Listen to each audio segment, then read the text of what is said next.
Alléluia. Amen. Merci Seigneur. Alléluia. Nous vous bénissons dans le nom de Jésus, notre Sauveur. Que Dieu vous bénisse là où vous êtes.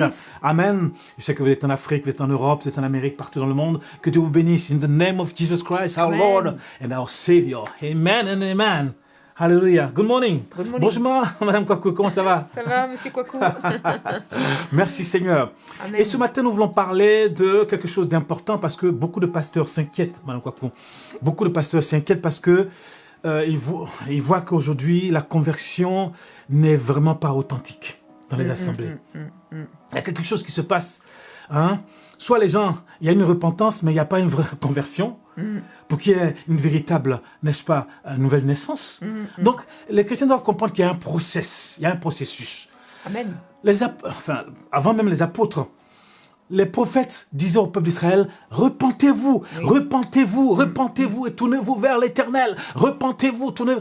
Et après, les disciples, ils ont repris le même message. Repentez-vous, repentez-vous. Il y a une repentance. La repentance, c'est la conviction de péché. La conviction de comprendre que ce qu'on fait, c'est pas bien. Oui. Et de comprendre aussi, moi je prends mon témoignage personnel. Moi, en fait, c'était un mardi soir, je me suis convertie au Seigneur et c'était un mardi soir à la prière. Et vraiment, le Saint-Esprit m'a convaincue de péché, de justice et de jugement, comme dit le Seigneur dans l'évangile de Jean. Et vraiment, le Saint-Esprit m'a montré l'horreur du péché, mais le péché, en fait, originel. Pas les péchés, mais l'horreur du péché même. Et j'ai pleuré, je dis Seigneur, pardon et tout ça. Et après, j'ai pleuré sur mes péchés. Et le Saint-Esprit m'a montré vraiment comment Christ avait souffert à la croix pour mes péchés, pour notre péché. Et vraiment, j'ai pleuré. Je ne dis pas que tout le monde va pleurer. Moi, en tout cas. Après, toi, tu as peut-être une autre. Je sais que tu as une autre conversion. Bon, nous, les femmes, peut-être, on est plus sensibles, donc on pleure. Je ne sais pas, mais en tout cas, j'ai beaucoup pleuré. Et vraiment, ce soir-là, je me suis convertie. Je me suis repentie, parce que j'ai eu le cœur vivement touché. Je me suis repentie. Je me suis convertie et je suis née de nouveau. Pour moi, je suis née de nouveau ce soir-là. Et après, quelques temps plus tard, j'ai pris mon baptême. Voilà. Amen. Donc, c'est important d'avoir un témoignage. Parce que c'est vrai que des fois, on dit aux chrétiens, mais c'est quoi votre témoignage de conversion? Et c'est à quel moment vous vous êtes vraiment repenti, que vous êtes converti? Des fois, certains disent, je ne sais pas. Il y a un problème. Oui. Alors, la repentance, comme je dis, c'est être convaincu de péché. Un profond regret, je dirais. C'est-à-dire que tu vois que ce que tu fais, c'est pas bon. Oui. Quand le peuple d'Israël fait ce qui n'était pas bien aux yeux de l'Éternel, des fois, les Seigneurs les les mettent de leurs ennemis. Donc, les prophètes leur disaient, repentez-vous, repentez-vous. Donc, il y a la repentance. Se rendre compte que ce qu'on fait, c'est pas bien. Et après, il y a la conversion. La conversion, c'est une action de se retourner. Se retourner et se tourner vers Dieu. Amen. Faire demi-tour et se tourner vers Dieu. Amen. Et se tourner vers le Seigneur. On va lire un texte dans le Actes des Apôtres au chapitre 15, verset 3. D'accord. S'il te plaît. Alors, il y avait eu un problème, n'est-ce pas, à Jérusalem, sur la circoncision et tout ça. Il y a des Juifs qui sont arrivés, ils sont convertis, ils ont dit, oui, il faut que les païens fassent la circoncision. Les apôtres ont dit, mais qu'est-ce que vous racontez? Mais attendez, Jésus-Christ. Nous-mêmes, on n'a pas pu porter la loi. On n'a pas pu porter, et puis vous mettez encore un jour sur nous. Et les apôtres, ils ont parlé. Heureusement, il y avait Paul qui était là, avec Jacques, il y avait Pierre qui était là. Pierre s'est levé, il a dit, non, ça ne se passe pas comme ça. Avant, il y avait des jougs sur nous, mettons dans Jésus-Christ. Vous voulez qu'on mette encore ces jougs encore sur les païens? Non, ça ne se passe pas comme ça. Donc, ils ont réglé ce problème-là, c'est vraiment... Et Paul disait que lorsqu'ils sont partis, n'est-ce pas, et lorsqu'ils descendaient, n'est-ce pas, à Jérusalem, ils sont passés par la Samarie, n'est-ce pas? Ainsi de suite, tu peux le lire. Ok. Alors, 15.3, acte 15.3, après avoir été accompagnés par l'Église, ils poursuivirent leur route à travers la Phénicie et la Samarie, racontant la conversion des païens.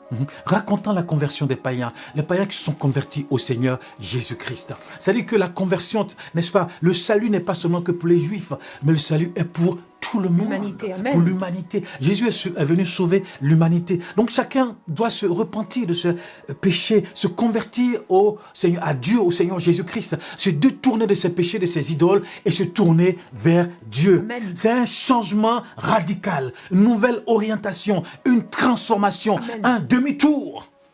C'est ça. Et aujourd'hui, les pasteurs s'inquiètent parce que peut-être il y a une repentance peut-être de surface, mais il n'y a pas de conversion véritable dans les églises.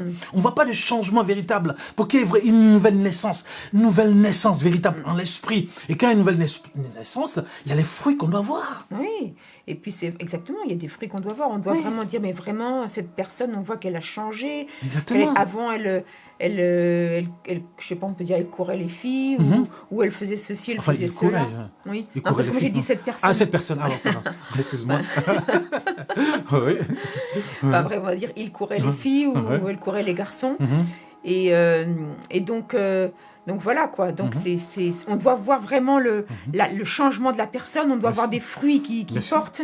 On doit voir s'il avait un langage grossier. Il ne doit plus avoir un langage grossier. C'est pour ça que c'est marqué qu'il racontait la conversion des païens. Donc il y a quelque chose à raconter. Et les frères étaient contents. Il a dit que les frères étaient contents, étaient joyeux de voir que les gens se sont convertis. C'est-à-dire qu'il y a eu des changements dans leur vie. Voilà. Les changements, ils sont devenus de nouvelles personnes. Ils sont maintenant justifiés, régénérés, sanctifiés. C'est une nouveauté de vie en Jésus-Christ. Voilà. De nouvelles personnes qui sont pleines de vie en Jésus-Christ. Ils sont nés de l'Esprit. Amen. Et aujourd'hui, on voit des chrétiens. Avant, tu sais, quand on s'est converti au Seigneur Jésus-Christ, mais c'était fini. Le monde, on avait abandonné le monde. On a abandonné, c'était radical. C'était radical. Radical même. Nos pasteurs avant, c'était radical. Il fallait abandonner le monde. Il fallait abandonner tout ce qu'on faisait avant qui n'était pas bien. Aujourd'hui, on voit que certains, soi-disant, ils sont convertis. Ils sont baptisés. Mais ils vont en boîte. Ils courent encore les filles, ou elles courent encore les garçons. Ils boivent encore, ils fument encore, ils chient, je sais pas quoi, ils fument la cigarette.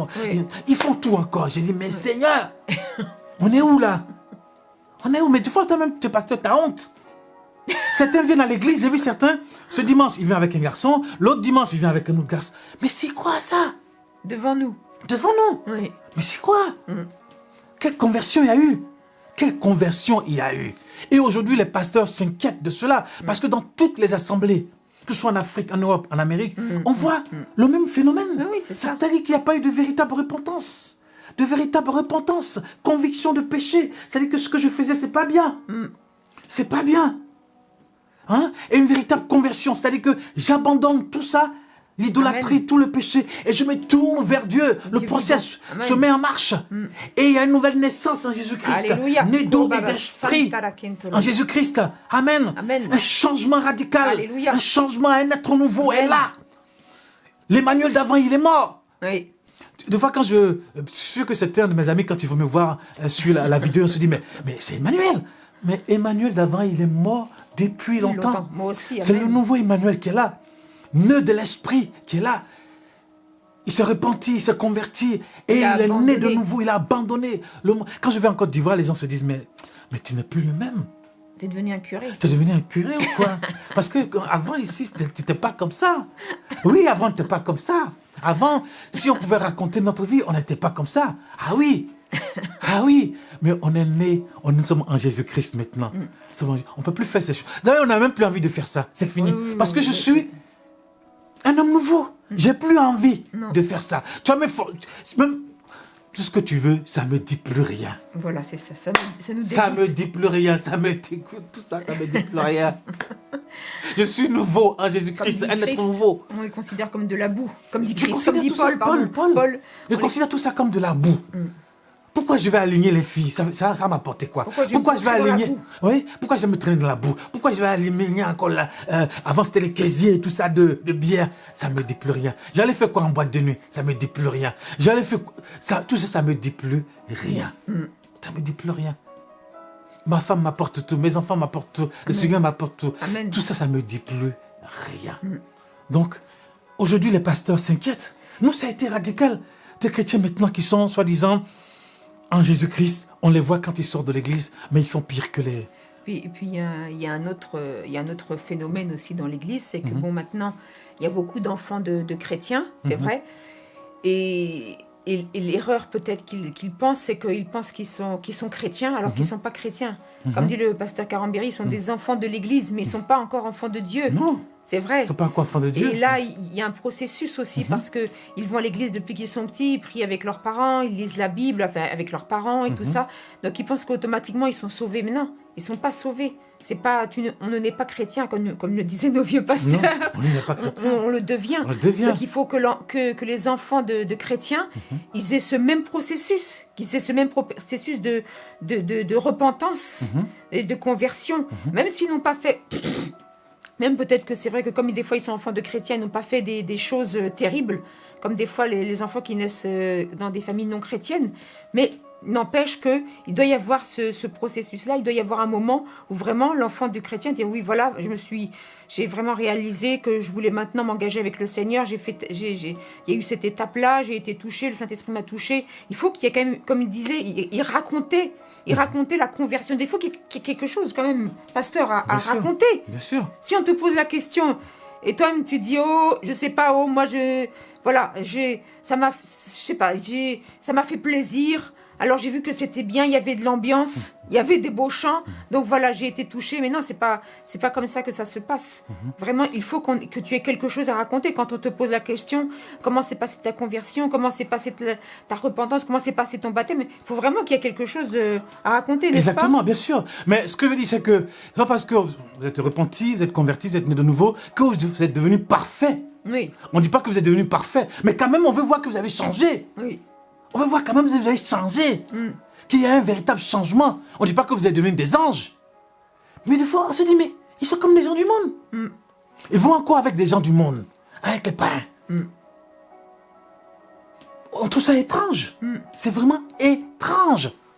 Étrange. Moi, quand j'ai donné ma vie au Seigneur, j'ai commencé à servir Dieu, je commençais à faire des cours bibliques. Par correspondance, je lisais la Bible, je lisais les livres. Mais les gens étaient étonnés, quoi. Ils se disent, mais alors que les chrétiens que j'ai trouvés à l'église, après je suis devenu leur pasteur, ils n'ont pas compris. Oui, moi aussi, ils étaient étonnés. Ils ont dit, mais Viviane, on dirait que tu es convertie depuis je ne sais pas combien d'années. Oui. Ben, moi, je trouvais ça normal. En fait, moi, je pensais que tout le monde était comme moi. Quand je suis venue à l'église, tu vois, je me suis dit que tous les chrétiens étaient comme moi. Et, tout ça. Et après, bon, j'ai vu que c'était pas ça. Donc, je pensais que tout le monde vivait la même chose que moi, mais... non. Donc, aujourd'hui, il y a un véritable problème. Il faut vraiment que ça change. Amen. Il faut que ça change dans l'église. On doit voir une différence entre les gens du monde et vous qui venez à l'église. Parce que nous, les pasteurs, des fois, on est embêtés. On est embêtés. On veut voir des gens qui ont changé dans l'église. Des gens qu'on va aider à progresser spirituellement. S'il faut vraiment recommencer encore le béaba de la repentance, de la conversion, de la nouvelle naissance, alors que c'est un processus qui devait se mettre en marche. On ne va pas recommencer ça. Donc, c'est vraiment un problème actuellement dans nos assemblées. Tu te rappelles la sœur là qu'on voulait baptiser là? Il y a tellement de choses. Elle risque de regarder la vidéo, elle va dire, ouais, on a parlé d'elle, je sais pas quoi. Bon, nous, on parle de cas qu'on a vus dans les assemblées. On ne parle pas de quelqu'un en particulier. On ne parle pas de quelqu'un en particulier pour que les gens ne viennent pas dire... On parle des cas qu'on a vus dans les assemblées. Parce qu'on a servi dans les assemblées africaines, européennes et antillaises. Donc, on a vu tellement de cas dans les assemblées. Moi, je ne suis pas là pour dire, toi, tu as fait ça, toi, tu as fait ça. Je ne parle pas de la situation de quelqu'un ici que je connais. Mais on a vu des situations, on a vu beaucoup de situations qui se ressemblent. Tu vois? Beaucoup de situations qui se ressemblent. Donc, il est important de comprendre qu'il y a un processus, il y a un process. Amen. Il y a un process. Quand on envoie la matière première à l'usine, nous qui sommes les producteurs de cacao en Côte d'Ivoire, de café, ben le cacao, eh bien, il y a un process. Il y a le champ de cacao, on va couper les cabosses, on les rassemble, après on les casse, on les fait fermenter, après on les transporte, on va les mettre sur la terrasse, on les fait... Enfance, hein. Voilà, on les fait, on les fait, comment on dit ça, ils deviennent secs, tu vois. Et après on les vend, on les amène à l'usine. Et à l'usine, ils vont les torréfier, ils vont les transformer, mettre du sucre. Après, on a le cacao. Donc, il y a un process qui se met en marche. Miam miam le chocolat. Miam miam le chocolat. Mais il y a eu un process. Il y a eu un process. Le café, pareil. Ah oui, c'est du boulot. Hein. C'est du boulot. Et tout ça, il y a eu un process. Et la vie chrétienne, c'est un process. C'est un processus de transformation, de changement, de purification. Amen. C'est ça, c'est un processus. On ne vient pas et puis on dit, je suis chrétien, je suis là. Mais c'est un changement qui s'opère. Et c'est un changement qu'on doit voir dans ta vie. Amen. un changement radical, une transformation qu'on doit voir dans ta vie de chrétien. Vois les fruits que tu vas porter. Un arbre que tu arroses qui ne pousse pas, il y a un problème. Qui ne porte pas de fruits, il y a un problème. On dit, cet arbre-là, il est étrange. Cet arbre, il est étrange. Moi, les arbres que j'ai dans le jardin, tout ce qu'on a planté, mais ils nous donnent des fruits, on mange, maintenant on est content. Parce qu'il y a un processus qui s'est opéré. Oui, on a attendu avant On a attendu. Et on les a arrosés. Donc, il y a eu un processus qui s'est opéré. Et on est content de manger les fruits. Donc, on doit être, le pasteur ou Dieu doit être content de voir les fruits que les chrétiens portent. Amen. Une véritable repentance, une véritable conversion, une véritable, nouvelle naissance véritable en Jésus-Christ. Et un processus de vie chrétienne, le processus de vie chrétienne qui avance. Et une maturité à la longue. Afin de passer d'enfant à jeune et de jeune à père. On ne peut pas rester toujours enfant en tant que chrétien. Oui. Après, on est enfant, on est jeune et on devient des pères. Mais c'était reste que des enfants toute leur vie chrétienne. Il y a un processus qui reste à la maternelle. On ne peut pas rester à la maternelle tout le temps ou au CP. Il faut évoluer dans la vie chrétienne. Donc, beaucoup de pasteurs s'inquiètent. Moi, j'entends les pasteurs qui en parlent, beaucoup de pasteurs s'inquiètent dans les assemblées. Les chrétiens, maintenant, ils arrivent à l'église, ils sont là. Le samedi, peut-être ils vont en boîte. Le samedi, ils vont dans les bars. Dans les bars ou, je sais pas, dans les maquis. Et puis, le dimanche, ils sont à l'église. Certains même, ils sont là, ils sont chantres, ils sont là. Ma Bible est où Mais le Saint-Esprit n'est plus dedans. Oui. On doit être des gens consacrés. Amen. Consacrés à l'œuvre de Dieu. Alléluia. Tout ce que tu fais, tu sais, Dieu voit. Dieu voit ta consécration. Dieu voit ton cœur. Tu peux jouer la comédie, ou les gens peuvent jouer la comédie, mais on ne joue pas la comédie avec Dieu. La comédie, on peut la jouer à Hollywood, je ne sais pas où, dans les films, mais on ne joue pas la comédie avec, parce que Dieu voit toutes choses. Dieu voit les cœurs, Dieu voit ton esprit, Dieu voit ton âme, Dieu voit toutes choses. Amen. On peut jouer la comédie devant les hommes, mais on ne peut pas jouer la comédie devant Dieu. Voilà pourquoi il doit y avoir une véritable repentance, une véritable conversion et une véritable naissance en Jésus-Christ. Et une véritable processus de maturité en Jésus-Christ. Une véritable justification. Oui, ça c'est le Saint-Esprit qui fait ça. Tu es justifié, tu es déclaré juste à cause de l'œuvre de Christ à la croix. Tu es régénéré, tu deviens un esprit nouveau et tu es sanctifié par le sang de Christ. Ça, c'est le process normal. Amen. Il ne faut pas faire le process en envers. Parce que le Saint-Esprit ne peut pas agir dans de telles situations. Donc, il est important que ça change. Il est important que ça change. Alléluia. Amen. Tu veux dire quelque chose, Madame Coco? Écoute, moi, ce que je peux dire, c'est que vraiment, on vous encourage. Amen. Alléluia. On vous encourage en écoutant ce message que vraiment, s'il y a des remises en question, le Seigneur est toujours là. De toute façon, le Seigneur est bon, le Seigneur est amour. Amen. Donc, si vraiment, vous avez pu constater de telles choses dans votre vie, que vraiment vous puissiez faire ce processus, nous vous encourageons à faire ce processus, à vous remettre en question. Et si ce n'est pas le cas, si en écoutant ce message, vous vous souvenez des bons moments où le Saint-Esprit a touché votre cœur, vous êtes repenti, vous êtes converti, gloire à Dieu. Amen. Alléluia. Oui, on va lire ce passage de Pierre, des Actes d'Apôtres, où Pierre parlait aux personnes.